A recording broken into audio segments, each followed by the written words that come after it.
Subscribe to this channel and press the bell icon for more updates.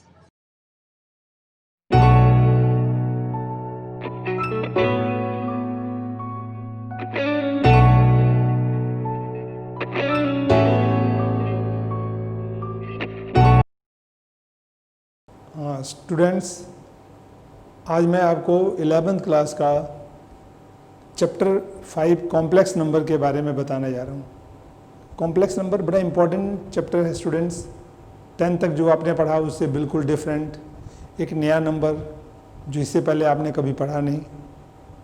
ये complex number का मतलब क्या होता है, what is mean exactly, how it has come and who invented it. ये बड़ा important है। मैं बेसिक कंसेप्ट बताता हूँ, फिर मैं आपको चैप्टर समझाता हूँ। देखें, सबसे पहले देखें बेसिक कंसेप्ट इसका कॉम्प्लेक्स नंबर का क्या होता है। ये कॉम्प्लेक्स नंबर आया कैसे, तो देखें सबसे पहले जब दुनिया बनी तो काउंटिंग शुरू हुई। हमारे पास 1 2 3 4 5 6 7 8 9 केवल 9 डिजिट थे। लोगों को इसी के बारे में पता था, 1 से 9, और इसको लोग नेचुरल नंबर कहने लगे।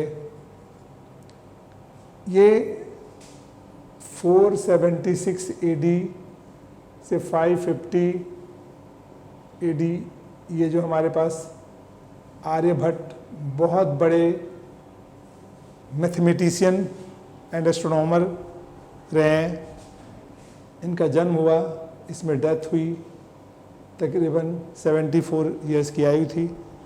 इन्होंने 25-26 साल की एज में ही दुनिया को लगभग 500 ईस्वी के आसपास बताया। जीरो की इन्वेंट आर्यभट्ट ने की। उससे पहले दुनिया जीरो नहीं जानती थी। उससे पहले तो ये जानते थे कि 1 है, 1 में 1 ऐड करो 2 होता है, 2 में 1 ऐड करो 3 होता है, तो नंबर 1 से 9 तक जानते हैं।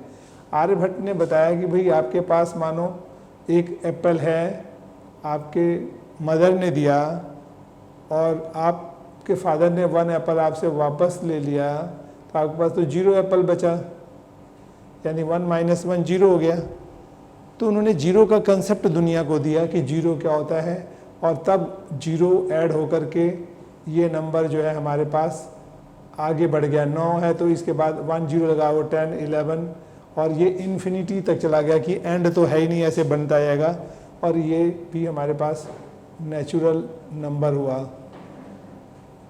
नेचुरल नंबर हुआ, ये n तक जा सकते हैं, या इन्फिनिटी एंडलेस है। n तो हमें कोई नोन नंबर है वो है, इन्फिनिटी मतलब एंडलेस है। तो ये हमारे पास जो नेचुरल नंबर तो ये था, लेकिन जीरो लगते ही ये नंबर क्या बन गया, होल नंबर हो गया। इसको होल नंबर कहने लगे, यानी अपने आप में कंप्लीट नंबर हो गया ये जीरो लगाने से। नेचुरल नंबर क्या था, जिसमें जीरो नहीं था। जीरो से पहले नेचुरल नंबर था, जीरो ऐड होते ये क्या बन गया, होल नंबर बन गया हमारे पास। और होल नंबर को W से डिनोट करते हैं, नेचुरल नंबर को कैपिटल N से, स्मॉल n से भी लिखते हैं लोग।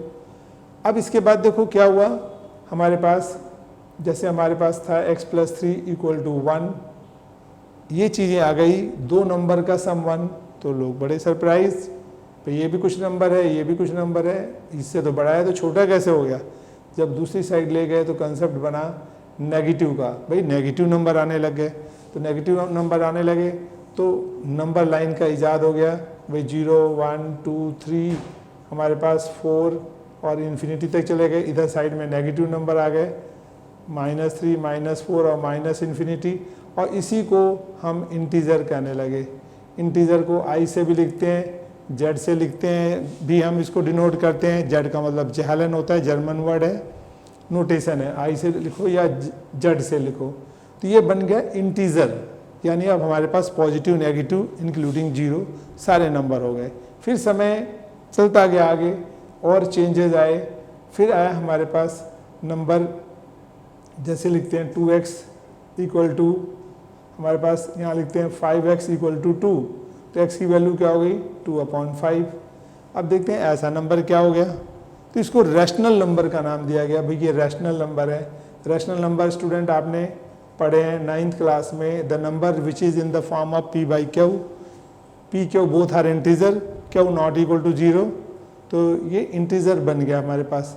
अब ये बन गया रैशनल नंबर। तो हमारे पास सबसे पहले नेचुरल, फिर जीरो आकर इंक्लूड हो गए होल नंबर के बाद हमारे पास माइनस वाले नंबर आ गए, वो हो गए इंटीजर बन गया, इंटीजर के बाद रैशनल नंबर आया। अब इसके बाद आया क्वेश्चन कि जैसे हमने लिखा है एक्स स्क्वायर इक्वल टू, हमारे पास 4 है, एक्स स्क्वायर इक्वल टू 2 है, तो रूट ले लिया, ये बन गया √2 और प्लस माइनस। अब ये नंबर क्या, रूट तो निकल नहीं रहा है, ये हमें जो है आर्यभट्ट ने हमें स्क्वायर रूट भी सिखाया था। उन्होंने कहा 4 का स्क्वायर रूट क्या होता है, प्लस माइनस 2, 25 का स्क्वायर रूट क्या होता है, प्लस माइनस 5। तो कई लोगों को बड़ा समझ नहीं आया, इस 2 का प्लस माइनस 2 का मतलब होता है आइदर 2 और -2, या तो 2 आंसर होगा या -2। अब इस बात को ऐसे समझ सकते हैं स्टूडेंट, जैसे +2 का स्क्वायर होता है 4, -2 का स्क्वायर होता है +4। अगर मैं 4 का अंडर लूँ तो मैं यहाँ तो 2 लिखूँगा, क्योंकि 4 को मैं क्या लिख सकता हूँ, 2 × 2। और रूट का मतलब जानते हैं क्या होता है, रूट का मतलब होता है पावर हाफ, 2 में से 1, तो ये 2 की पावर 2 हो गया। इस 4 को लिख सकते हैं पावर हाफ, 2 कट कर एक 2 आ जाता था, यानी 2 में से 2 एक जैसी चीज़ों में से एक आ गया, ये मतलब था। अब देखते हैं यहाँ 2 तो लिख दिया। अब ये पहचाने ये 4 ये वाला 4 है या ये 4 है, हमें पता ही नहीं कौन सा 4 है। तो इसका मतलब अगर ये 4 होगा तो +2 होगा, ये वाला 4 होगा तो -2 होगा, इसीलिए हम प्लस माइनस लिखते हैं, आइदर +2 और -2। ये थ्योरी हमें भी आर्यभट्ट ने दी। आर्यभट्ट ने बहुत कुछ दिया दुनिया को। उसके बाद 628 ईस्वी में आए ब्रह्मगुप्त, उन्होंने भी बहुत सारी नई थ्योरी दी। ये भी मैथमेटिशियन, ग्रेट मैथमेटिशियन थे और एस्ट्रोनॉमर थे। इन्होंने, आर्यभट्ट ने ये बताया पृथ्वी का सरकमफ्रेंस क्या होता है। पृथ्वी में पाई की वैल्यू 3.16 या 22/7, इसकी गणना भी, कैलकुलेशन भी उन्होंने बताई। उन्होंने बताया सन से अर्थ तक का डिस्टेंस कितना है, मून का डायमीटर कितना है, मून का जो है सरकमफ्रेंस कितना है, मार्स का, जुपिटर का, बहुत सारे ग्रहों का बताया। 9 ग्रह हैं, पृथ्वी अपनी एक्सिस में मूव करती है, सन के चारों तरफ घूमती है। और जो उन्होंने आज से 1600 साल पहले बताए, उससे 1000 साल बाद वैज्ञानिकों को पता लगा हाँ उनकी बात सच है। 1000-1500 साल बाद पता चला कि हाँ वो सच कह रहे हैं, जबकि कोई फैसिलिटी नहीं थी। वो कैसे थे, एक समझ कह सकते हैं आप कि वो दिव्य वक्ता थे, उनको कोई दिव्य दृष्टि थी जिससे कि उन्होंने पता लगा लिया अपने आप को कि हाँ क्या होगा। सन से अर्थ तक का कौन सा उनके पास इंस्ट्रूमेंट था, तब तो कोई ऐसी खोजें भी नहीं हुई थी। कौन सी चीज़ से उन्होंने पता लगा लिया कि अर्थ से सन तक का डिस्टेंस क्या होगा, अर्थ का सरकमफ्रेंस कितना है, अर्थ का डायमीटर कितना है, अर्थ का रेडियस क्या है। ये सब उन्होंने बिना नाप जोख किए, बिना कोई इंस्ट्रूमेंट के पता लगा लिए। तो कितनी बड़ी विद्या रही होगी उनके पास, कितना ज्ञान रहा होगा। वो सब ज्ञान, बहुत सारे ज्ञान पहले के ख़त्म हो गए, हमें नहीं मिले, नष्ट हो गए। तो लेकिन फिर भी उन्होंने दुनिया को बहुत कुछ दिया हमारे सामने। अब देखते हैं स्टूडेंट, ये जो मैंने आपको रैशनल नंबर बताया, ये आ गया इर्रेशनल नंबर। इसको हम कहने लगे जो रूट में आए, रूट सॉल्व भी ना हो, वो कैसा नंबर हो गया, इरेशनल नंबर। तो हम जो रियल नंबर, आपने 10 तक रियल नंबर पढ़ा है, तो रियल नंबर के पार्ट है नेचुरल नंबर, उसके बाद आपका होल नंबर, इंटीजर, इंटीजर के बाद रैशनल नंबर, इरेशनल नंबर। ये नंबर सिस्टम में रियल नंबर के 2 पार्ट होते हैं। तो यहाँ तक आने के बाद फिर काफ़ी सालों बाद यूलर ने जो है, आपको बताते हैं, यूलर साइंटिस्ट थे, इन्होंने एक चीज़ की गणना की। जैसे हमारे पास ये छठा नंबर है आया x² + 1 = 0, तो उन्होंने जब बताया, इधर आ गया -1, रूट ले लिया हमने, तो x क्या हुआ, प्लस माइनस √-1। तो ये जो √-1 आया, ये है क्या चीज़, ये रूट के अंदर आ गया, तो इसको उन्होंने कह दिया ये इमेजिनरी रूट हो गया। इसको इमेजिनरी नंबर बोला उन्होंने, और उन्होंने इसके ऊपर काफ़ी काम किया। उसके बाद सर्जोई पोपोव, उसने काम किया उन्होंने भी, और उसके बाद वो जिसके अंडर काम करते थे, NGO थी, नॉन प्रॉफिट ऑर्गेनाइजेशन, जिसका नाम था आयोटा फाउंडेशन। और आयोटा फाउंडेशन जो है, ये टेक्नोलॉजी के ऊपर लोगों को रिसर्च करने के लिए बहुत सारी सुविधाएं देती थी, फंडिंग करती थी। बहुत सारे साइंटिस्ट इस जो है एनजीओ के अंदर फंडिंग से जो पैसा मिलता था उससे रिसर्च करते थे। तो उसमें सर्जेई पोपोव ने भी इसके बारे में काम किया, तो इस चीज़ को आगे लेकर गए। तो इसका नाम इस फाउंडेशन ने अपने फाउंडेशन के नाम से आयोटा रख दिया, और तब से लोग इसको आई से रिप्रेजेंट करने लगे, आयोटा का आई, और इसको बोलने लगे आयोटा। इसके बाद इसमें बहुत सारे कैलकुलेशन कैसे इसको सॉल्व कर सकते हैं, मैथमेटिक्स में कैसे करते हैं। तो स्टूडेंट अब देखिए जो कॉम्प्लेक्स आप नंबर पढ़ रहे हो वो √-1 है, और तब से हमारे पास नंबर सिस्टम जो बन गया हम उसको दो तरह से करने लगे। नंबर सिस्टम में एक रियल नंबर होता है और दूसरा अनरियल। अनरियल का मतलब इमेजिनरी नंबर्स हो गए। रियल नंबर में आप जानते हैं एक रैशनल नंबर होता है, दूसरा इरेशनल नंबर, और अनरियल तो होता ही है जो आयोटा वाले नंबर होते हैं, यानी √-1। जो आयोटा वाले √-1 होते हैं ये नंबर इमेजिनरी रूट कहलाते हैं। अब स्टूडेंट देखें इसमें अभी मैंने बताया जो आयोटा √-1 यानी √-1 की वैल्यू जो है ये आयोटा है। ये अब इससे कैसे क्वेश्चन बनने शुरू हुए हैं देखें। हमने तो ये रख दिया आयोटा √-1, अब आयोटा स्क्वायर कर दें, √-1 का square, iota square -1, iota cube करें तो क्या हुआ, उसको iota square into iota break कर सकते हैं, -1 इंटू आयोटा माइनस आयोटा। अब आयोटा 4 लिखना है तो हम इसको लिख सकते हैं आयोटा 2 की पावर 2, यानी इसी आयोटा का स्क्वायर कर दें आयोटा 4 हो जाएगा। आयोटा स्क्वायर -1 का स्क्वायर यानी +1। तो आप देख सकते हैं आयोटा की वैल्यू क्या हुई हमारे पास, ये जो आयोटा है ये आयोटा क्या हुआ, ये -1 हुआ। फिर आयोटा स्क्वायर क्या हुआ, आयोटा जो है √-1 हुआ, आयोटा स्क्वायर -1 हुआ, और आयोटा क्यूब माइनस आयोटा हुआ, और इसके बाद आयोटा 4, इसको हम सॉल्व कर सकते हैं 1, यानी आयोटा 4 को तोड़ दिया। फिर से रिपीट कर रहा हूँ, देखो आयोटा √-1, आयोटा स्क्वायर इसी का स्क्वायर कर दिया तो क्या बन गया ये -1। अब आयोटा क्यूब लेना है तो आयोटा स्क्वायर इंटू आयोटा लिख सकते हैं, तोड़ सकते हैं। आयोटा स्क्वायर -1 है तो माइनस आयोटा हो गया। आयोटा 4 को लिख सकते हैं आयोटा स्क्वायर का स्क्वायर, तो आयोटा स्क्वायर -1 होता है, इसका स्क्वायर 1। तो अब देखो यहाँ तक हमारे पास आ गया। अब किसी भी वैल्यू को निकालना हो पेपर में सिंप्लीफाई करने के लिए आता है, सिंप्लीफाई करो। जैसे हम कहते हैं आयोटा की पावर 1000, तो आपको पता है दो चीज़ों से ब्रेक कर सकते हैं स्टूडेंट, या तो आयोटा स्क्वायर में ब्रेक करो या आयोटा 4 में। आयोटा 4 में ब्रेक करोगे डायरेक्ट 1 होगा, आयोटा स्क्वायर में ब्रेक करोगे तो -1 लगाना होगा। अगर आपको आयोटा स्क्वायर में करते हो तो -1 यूज़ करो, 4 में 1। अब देखो इसको हम ऐसे कर, जैसे आयोटा 1000 है स्टूडेंट, तो हम लिख सकते हैं आयोटा 4 की पावर 250। अब देखो 250 इंटू 4 1000 होता है, और आयोटा 4 क्या हमारे पास 1 की पावर 250, 1 की पावर 250 यानी 1, ये आंसर आ गया स्टूडेंट।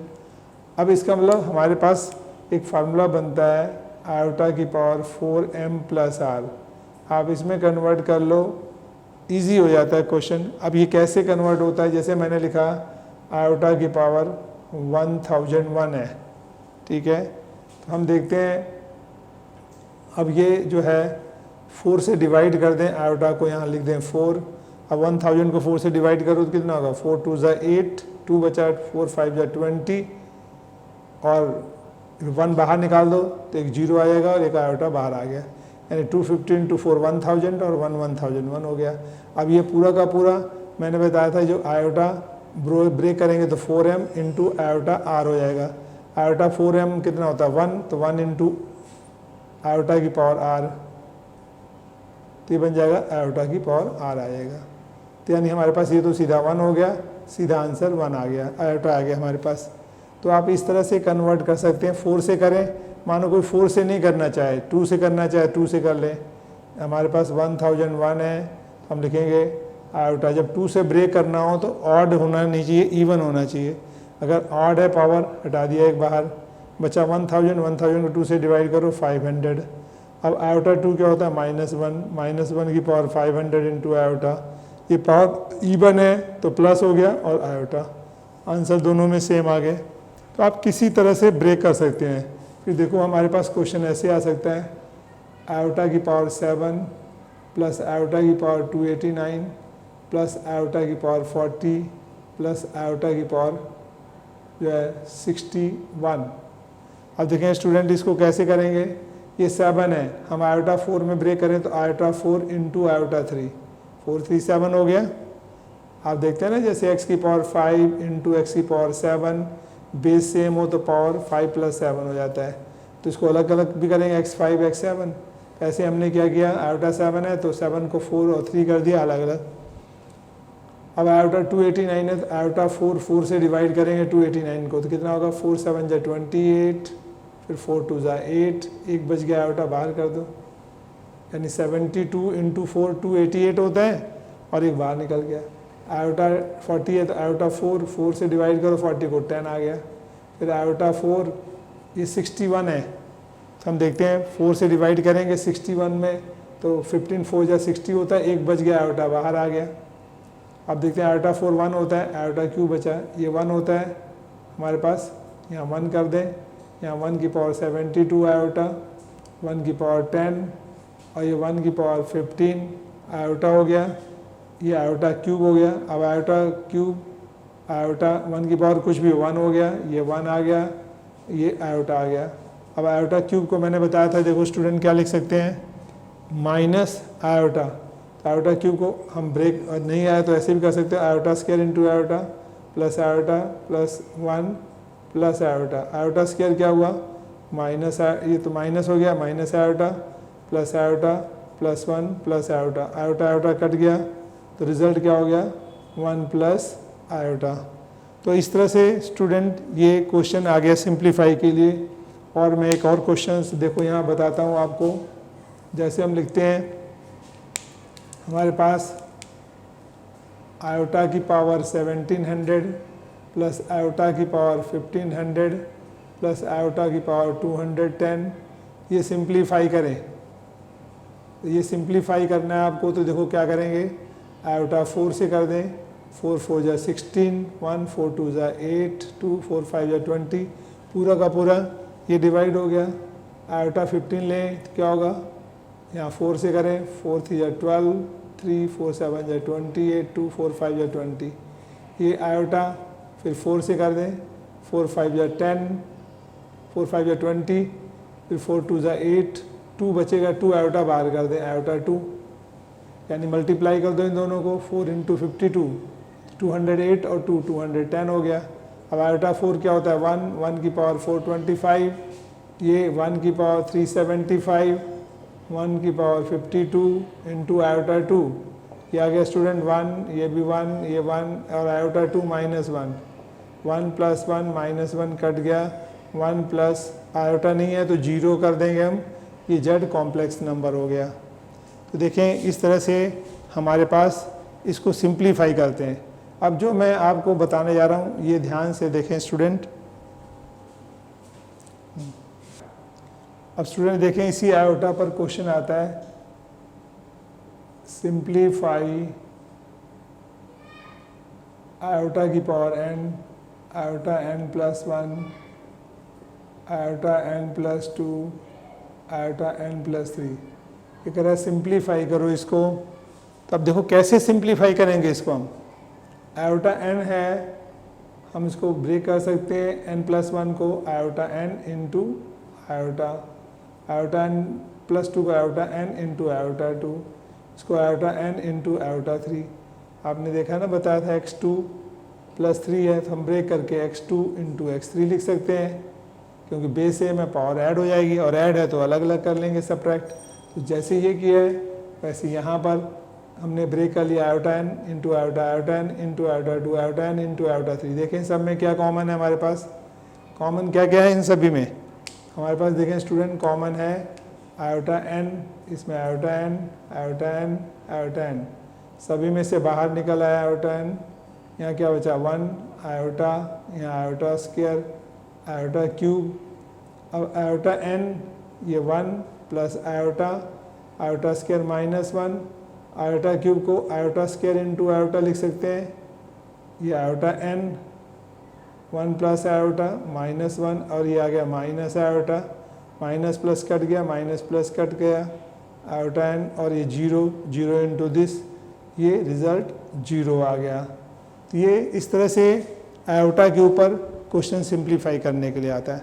अब हम आते हैं मेन कॉम्प्लेक्स नंबर पे। देखें स्टूडेंट, देखें अब हमारे पास जब ये आ गया तो हमने लिखा x plus y iota.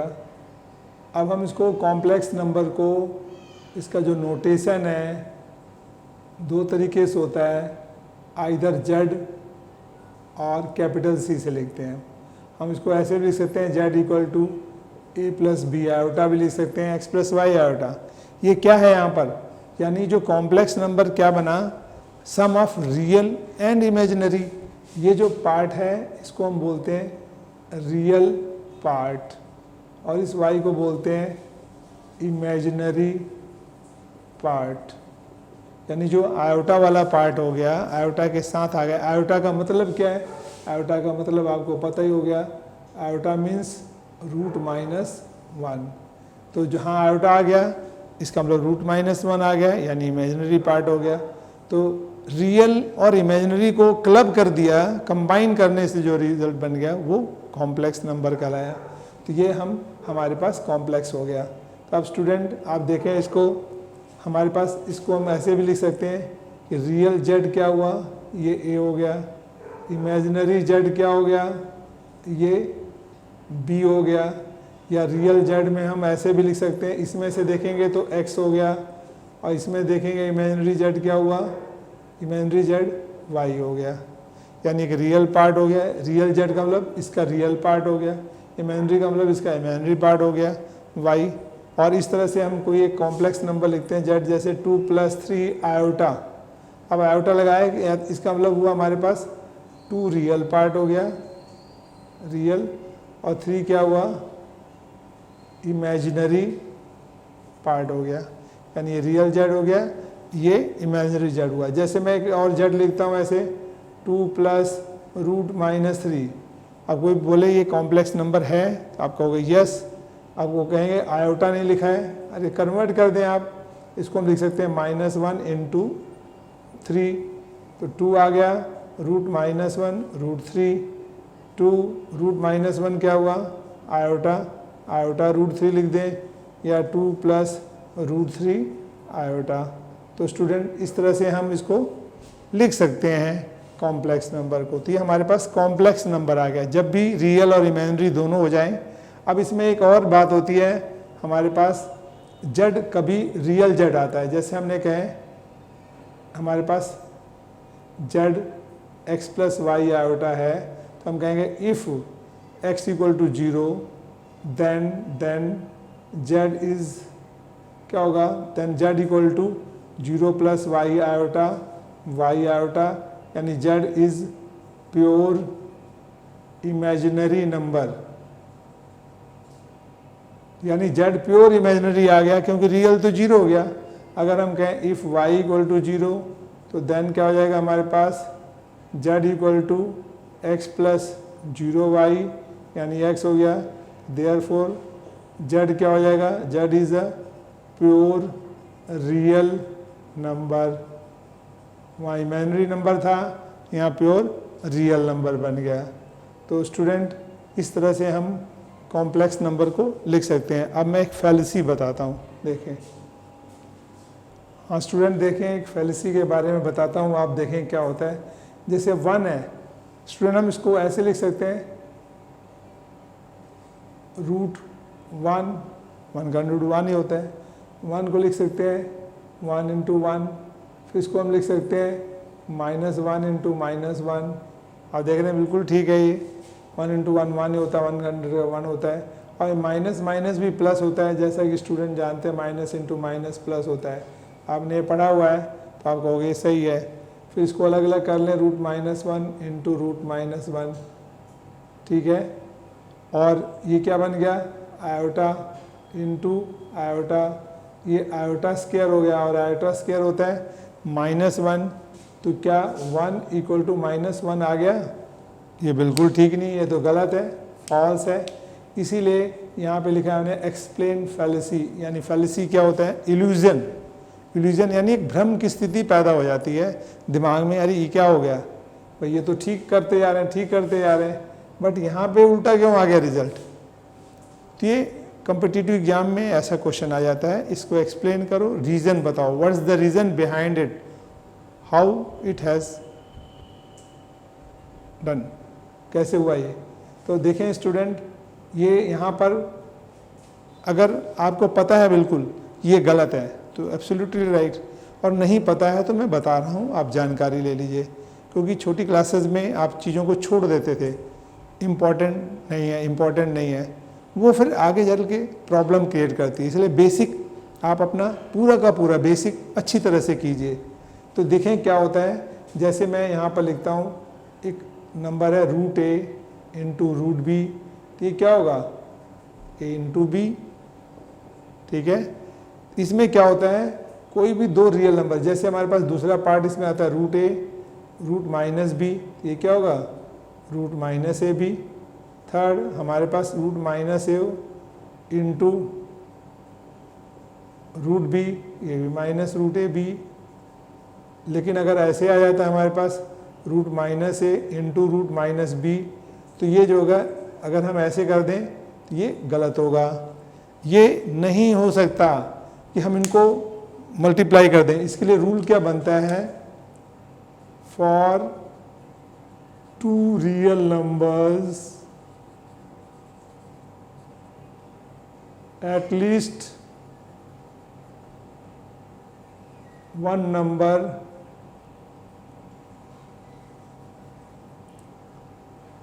must be positive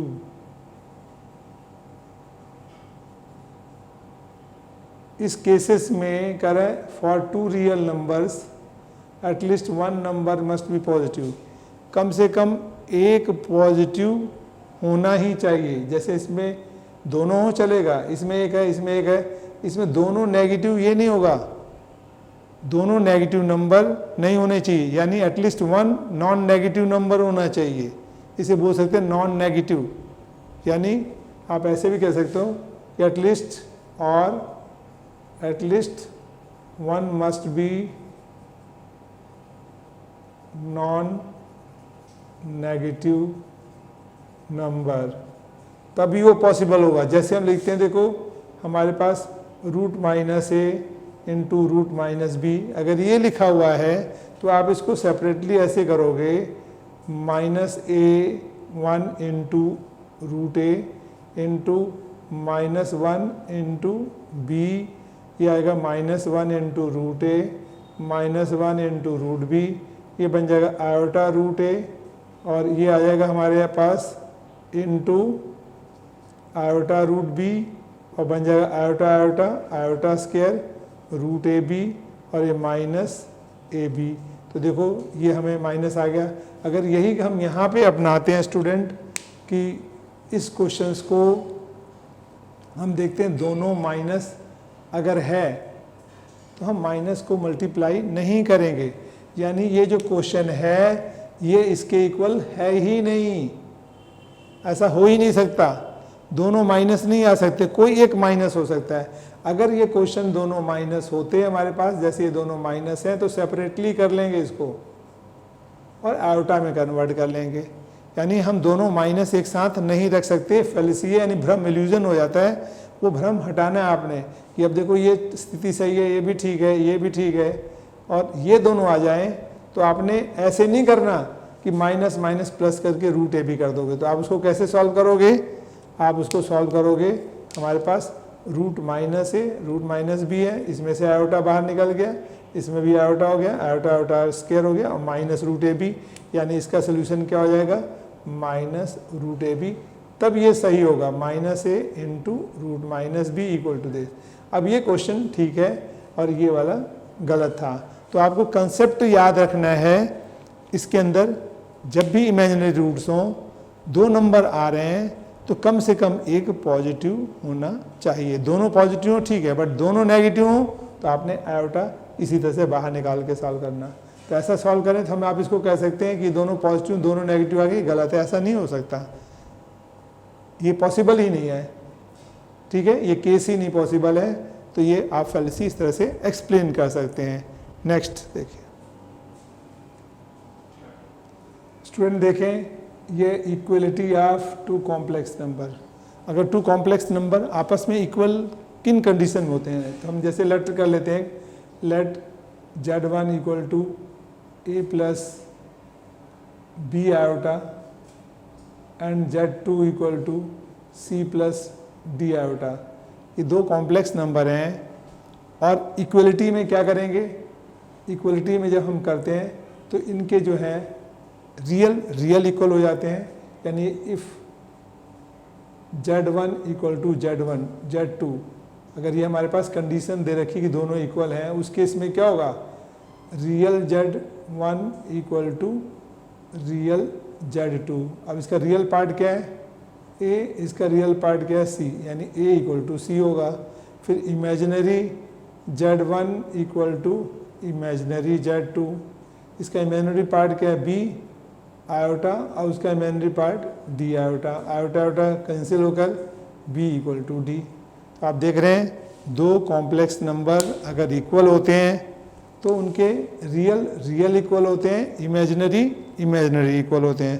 तो स्टूडेंट इस बात को हम ऐसे भी समझ सकते हैं, जैसे हमारे पास दिया हुआ है Z1 equal to 2 plus y iota and Z2 equal to x minus 3 iota.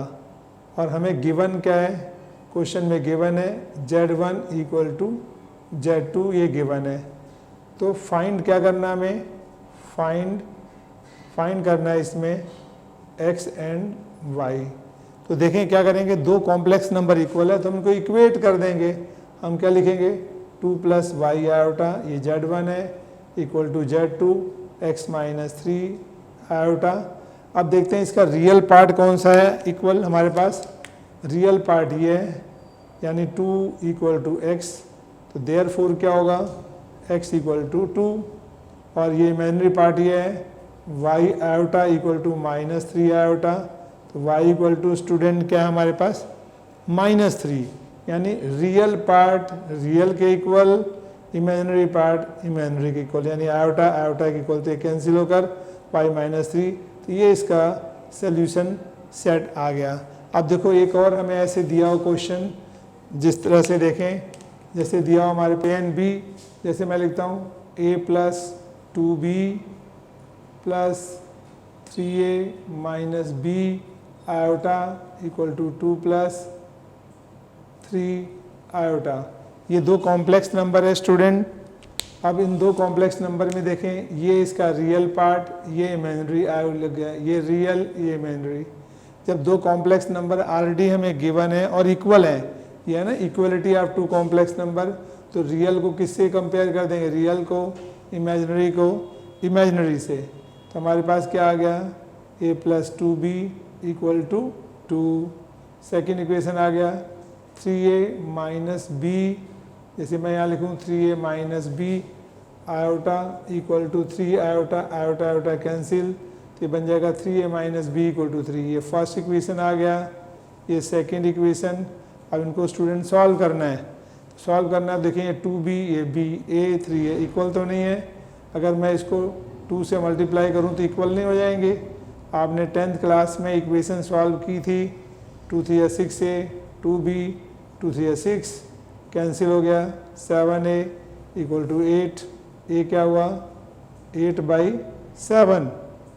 अब a की वैल्यू पुट कर देंगे तो हमारे पास क्या आ जाएगा, b इक्वेशन है a plus 2b equal to 2, 8/7 2b equal to 2, 2b equal to 2 minus 8/7। LCM ले लेंगे 14 माइनस 8, ये आ गया 6/7। 2b 2 नीचे चला गया, कैंसिल होकर के ये 3/7। तो देखिए आंसर क्या हुआ, a 8/7, b 3/7, ये आंसर आ गया हमारे पास। तो अगर हमारे पास कहता है find the value of a b और दो कॉम्प्लेक्स नंबर इक्वल हैं, तो आप रियल को रियल से इक्वेट कर देंगे, इमेजिनरी को इमेजिनरी से, और सॉल्व करके कॉम्प्लेक्स नंबर निकाल लेंगे। अब ये इक्वलिटी है। अब मैं डिफरेंस ऑफ कॉम्प्लेक्स नंबर इसके बाद बताता हूँ। देखिए डिफरेंस ऑफ, स्टूडेंट देखें, अब इसके बाद हमारे पास टॉपिक जो है डिफरेंस ऑफ, सेकंड टॉपिक है। पहले ए था हमारे पास equality of two complex number, अब बी आ जाते हैं difference of two complex number. अब स्टूडेंट देखो डिफरेंस, जैसे मैं कहता हूँ Z1 हमारे पास 2 + 3 आयोटा, Z2 दे रखा हो 5 + 2 आयोटा। हम कहते हैं इसमें डिफरेंस फाइंड करो, तो डिफरेंस क्या कहोगे, Z1 - Z2, Z1 की वैल्यू 2 + 3 आयोटा और माइनस ये आ गया 5 + 2 आयोटा। अब हम ब्रैकेट ओपन करेंगे तो क्या होगा, 2 + 3 आयोटा -5 - 2 आयोटा। इसका मतलब रियल को इकट्ठा कर लेंगे, 2 - 5 एक ब्रैकेट में, 3 आयोटा -2 आयोटा दूसरे ब्रैकेट में, 2 - 5 3 हो गया, 3 - 2 5 1 आयोटा। तो ये बन गया हमारे पास Z1 - Z2। अब हम Z2 - Z1 निकालना हो तो देखें क्या करेंगे, हम लिख देते हैं Z2 - Z1, यानी Z2 पहले आ गया, Z1 बाद में। तो Z2 क्या हमारे पास 5 + 2 आयोटा माइनस Z1 कितना है 2 + 3 आयोटा। तो ये ब्रैकेट खोलेंगे, 5 + 2 आयोटा -2 - 3 आयोटा। तो ये आ गया 5 - 2 एक ब्रैकेट और 2 आयोटा -3 आयोटा दूसरे में। रियल एक तरफ हो गया, इमेजिनरी स्टूडेंट एक तरफ हो गया। अब 5 - 2 ये कहलाएगा 3, 2 - 3 हो गया -1 आयोटा, और ये बन गया Z2 - Z1। ये जो है हमारे पास 3 - 1 आयोटा। तो ये देखते हैं, ये -3 + 1 आयोटा था, तो दोनों अलग अलग नहीं है, -3 है +3 है प्लस है माइनस। तो हम कह सकते हैं therefore Z1 - Z2 not equal to Z2 - Z1। यानी दो कॉम्प्लेक्स नंबर का डिफरेंस अगर ऑर्डर चेंज कर देते हैं तो इक्वल नहीं होता, ये रूल है। अब मैं एडिशन के बारे में डिस्कस करता हूँ।